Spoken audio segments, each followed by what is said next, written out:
In video 2, we'll practice value scales and learn how to shade. I am now going to move into my 4B pencil, and I'm going to go back over to the darkness. And again, if I'm smudging this, I can put a piece of paper under my hand to kind of protect my paper. But I'm going to go back in here, and I'm just going to go one more layer, and I'm pressing down a little bit, but my hand is still back on the back of the pencil. We are going to be burnishing this square.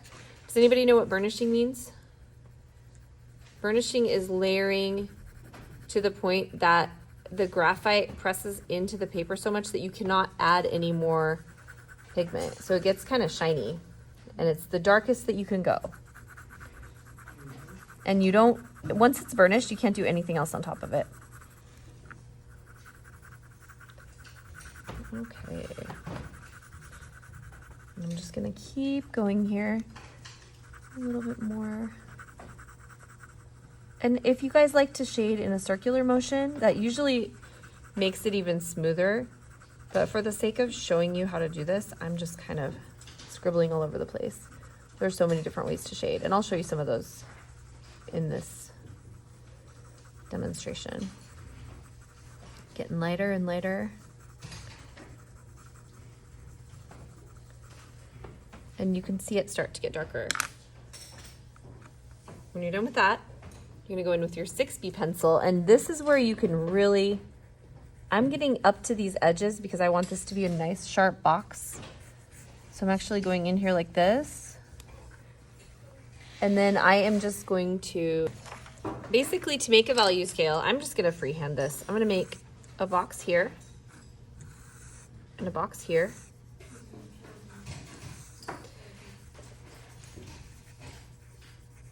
And this is going to be where my value scale will be. And I just freehanded the box. It doesn't matter what it looks like. It doesn't need to be perfect.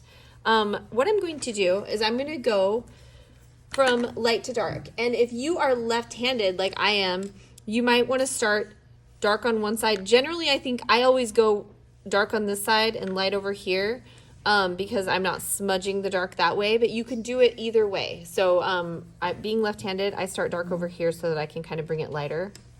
I'm going to start with the top, and I will make some little boxes here just as guides for myself, but I'm going to shade right through the boxes. I'm not going to, I'm not going to shade in a box and then in the next box and the next box. You can do that for practice, and that's a great way to practice. But for this, I'm just going to try to make a nice smooth gradient. Okay. So what I've got here is I've got my 2B pencil, and I'm going to just start, this is going to be my very darkest box, but I'm not starting out super dark. I'm just going to start out with like a medium pressure. And the reason I'm doing that is because I want this to be so smooth and seamless. I'm putting my hand on the back of the pencil, and I'm just doing this. So I'm not drawing yet, but I'm just practice this motion. This is all muscle memory. And if you're up here doing this, your hand's going to get really tired and you're going to be pressing too hard on your paper. So what you want to do is just want to get back here and very softly cover this in. And it's also important that you try to stick, even though my lines aren't perfect, try to stick in your lines. Try not to make it super messy. A lot of people like to shade in a circle. I tend to kind of shade a little bit more straight. But honestly, it depends on what you want to do. I'm going to try little circles. Going different directions makes it so that you fill your box in really smoothly. Try to get right into those edges. And the other thing is, when you put down your first layer of paper or your first layer of graphite, you'll find that it feels a little hard to get it exactly even. And that's true. It is hard because you're first putting that graphite into the little divots in the paper. And as you continue and you add more and more layers of graphite, it'll get easier and easier to make it smooth and to blend. So we just kind of have to put down this first layer to prime the paper for what we're going to do. So I'm just kind of circling around, and I'm being pretty quick, but you can take as much time as you want on this. You could spend an hour on a value scale. I know that seems crazy, but when you take your time, you get better. Also, this kind of an activity is really good to do often. I know it seems like if you're taking an art class and you say, oh, I've already drawn a sphere, I've already shaded whatever, You have done it one time, so you think you know how to do it, but that's not how art works.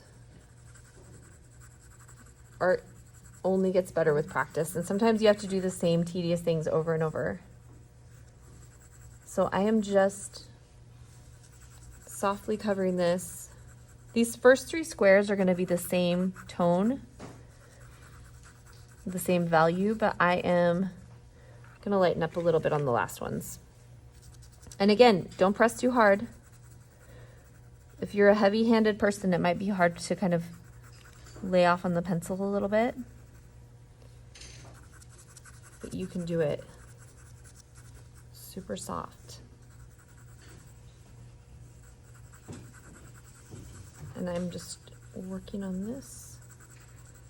And then I'm gonna go, and I've kind of stopped at these squares because I wanna be aware of my values. And now I've gotten a little bit lighter. So the very last one should just be very, very light. And you'll see how light I'm gonna make it. Just 1 second.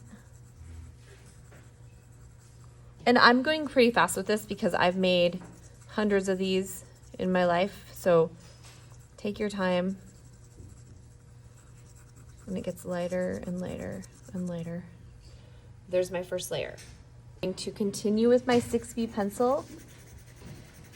And I'm making these little circular motions. And don't be afraid to go too dark on this because you can't. You can't go too dark on this.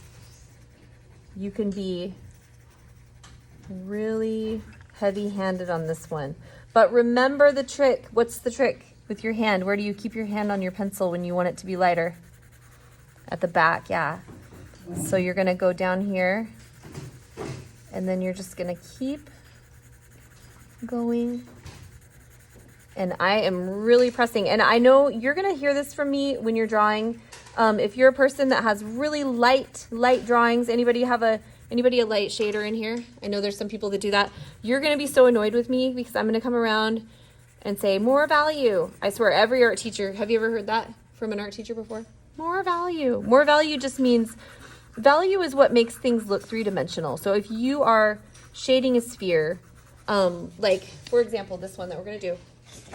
If you are shading a sphere, if I did this all so light that I couldn't see it, then it wouldn't pop out of the page. It wouldn't look 3-dimensional. So more value is kind of an annoying thing that I have to say. I remember my art teacher telling me that in high school all the time. More value. But this one, it's worth it. And your hand really gets tired. So if you need to take a break and shake out your hand, please do. I'll build a break into this class, but also it helps sometimes to, like I'm standing up as I'm drawing. You guys are absolutely welcome to stand up if you need to stand up. Sometimes it helps to walk around a little bit.